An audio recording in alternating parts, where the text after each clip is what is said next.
2 weeks ago, I was in a conference in Qatar. It was an Islamic psychology conference. And before I traveled, some sisters contacted me and they said, we have here with us in Qatar a woman, a psychologist, a professor of psychology from the Islamic University of Gaza, Al-Jami'a al-Islamiyya of Gaza. And she's a psychologist like you, and she wants to meet you.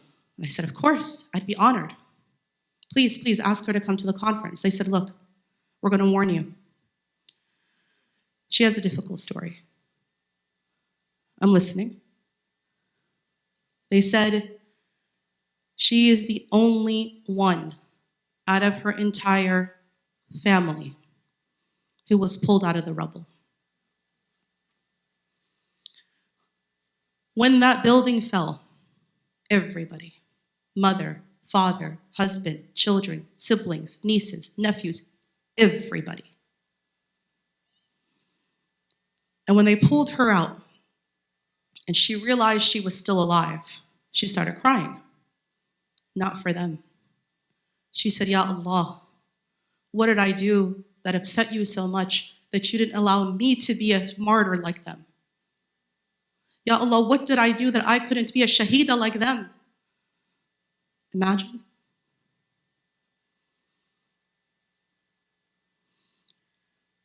Fast forward to the conference. I'm there. It's lunchtime. We break. People are socializing and meeting each other. I'm saying salam to many people. And here comes a sister of the many sisters who are saying salam, and I'm saying salam to her. And then she says, and she stops and she says, Dr. Rania, I'm Shayma. Ahlan wa sahlan.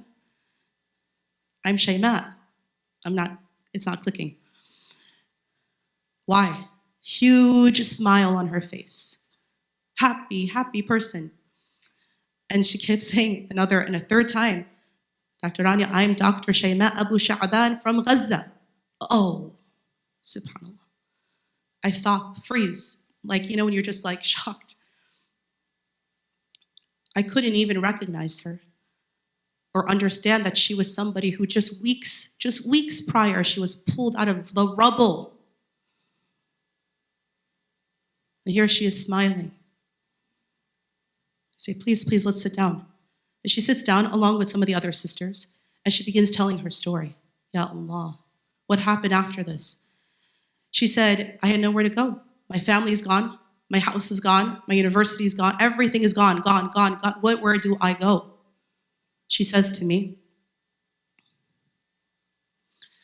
I went from house, to tent, to place, to empty building, to empty hospital, to empty room, anything, anywhere I could find. I had no one. And I was hungry. And I was hungry. I was hungry, and like a hunger you don't understand.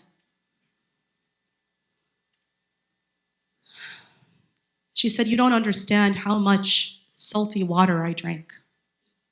That's all that's available, just to survive. Salty water, salt. And no food. And when finally, days later, somebody gave her a fourth of a piece of bread, she said it was like they put a gold bar in my hand. That's what it was like. And she took the first bite, and then she said, I got so distracted, I started taking pictures of the bread. That's how long I hadn't seen bread or touched it or eaten it.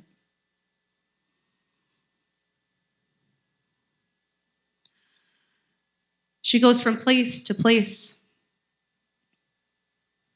until finally she gets a call. And the call is, you have no family. And here are some children who are parentless, who also don't have any family, and who are injured.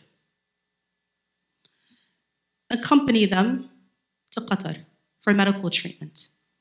So she becomes the surrogate mother, if you will, of a little girl who has casts on each of her 4 limbs, who needs to go for medical treatment and physical rehab.